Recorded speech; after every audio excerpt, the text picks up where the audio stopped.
സർവശക്തനായ ദൈവപിതാവിൻ്റെ നാമം വാഴ്ത്തപ്പെടട്ടെ. സ്നാനം എങ്ങനെയാണ് നടത്തേണ്ടത്? പ്രിയ ദൈവമക്കളെ, കർത്താവായ യേശു പറഞ്ഞത്, സ്വർഗത്തിലും ഭൂമിയിലും സകല അധികാരവും എനിക്ക് നൽകപ്പെട്ടിരിക്കുന്നു. അതുകൊണ്ട് നിങ്ങൾ പുറപ്പെട്ട് പിതാവിൻ്റെയും പുത്രൻ്റെയും പരിശുദ്ധാത്മാവിൻ്റെയും നാമത്തിൽ സ്നാനം കഴിപ്പിക്കണം എന്നാണ്. എന്നാൽ അനേകം പേര് ചിന്തിക്കുന്നത്, ക്രിസ്തുവിൻ്റെ നാമത്തിൽ സ്നാനം കഴിപ്പിച്ചാൽ മതി. ക്രിസ്തു എന്ന് പറയുമ്പോൾ പിതാവും പുത്രനും പരിശുദ്ധാത്മാവുമാണ്. ഈ അധികാരമെല്ലാം യേശുവിൻ്റെ നാമത്തിൽ ഉണ്ട്.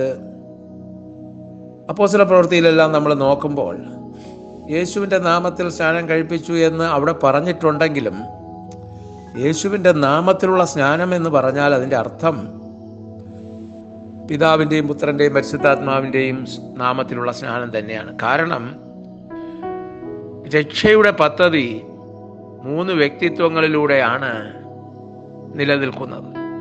3 പേരുടെയും സ്വഭാവം വ്യത്യാസമാണ്. 3 വിവിധ സ്വഭാവങ്ങളുള്ള 3 വ്യക്തിത്വങ്ങൾ ഒരുമിച്ച് ചേരുമ്പോഴാണ് സർവശക്തനായ ദൈവമാകുന്നത്.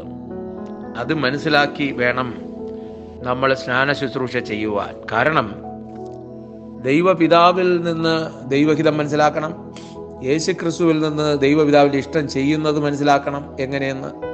അതുപോലെ പരിശുദ്ധാത്മാവിൽ നിന്ന് ശക്തിയും അധികാരവും പ്രാപിക്കണം. എങ്കിലേ നമുക്ക് ദൈവഹിതം ചെയ്യാൻ പറ്റും. അപ്പം 3 പേരുടെയും പേരുകൾ പറഞ്ഞു വേണം സ്നാനപ്പെടുത്താൻ. അതാണ് ശരിയായ ക്രിസ്തീയ സ്നാനം.